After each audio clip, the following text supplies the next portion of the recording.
Guys welcome today 22 of our mini blog. आणि आज आहे NSS डे 4 आणि आम्ही चाललोय घरी.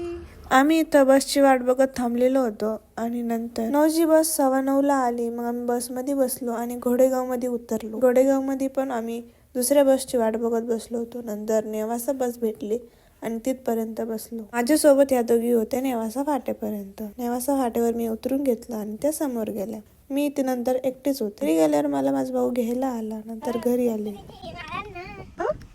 दरवेळेस नवीन काहीतरी घेतलं हा पहिले मला दाखवायला आणत असतो आणि यावेळेस त्याला हा छोटा फोन आणला होता म्हणून तो पहिले दाखवायला घेऊन आला. दरवेळेस घरी यायच्या आधी कॅडबरी घेऊन यायचं सांगत असतो म्हणून त्याला कॅडबरी घेऊन आले. आता मी आलेली घरी आणि या 2 महिने आणि आम्ही आता शूट करायला आलो. तिथं कांद्याची लागवड चालू होतं. मला खूप आवडतं ना शूट करायला म्हणून आम्ही आलो होतो. मग तिथं थोडे व्हिडिओ काढून आता चाललो घरी. समजलं का तुले? डॉन म्हणतात तिले. मी ज्या कामासाठी घरी आली होती त्या कामासाठी आम्ही दोघी मग गावात निघालो. सोबत माझ्या बहिणीलाही घेतलं आणि पहिले गेलो आत्याच्या घरी.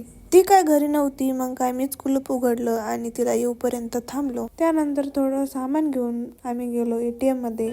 पण त्या ATM मध्ये कॅशच नव्हते. संध्याकाळची वेळी गावात फिरायला खूप मजा येते म्हणून मी दरवेळेस गावात फिरत असते. आणि नंतर घरी आले. तर गाईस अशा प्रकारे आजचा दिवस माझा खूप छान गेलेला आहे.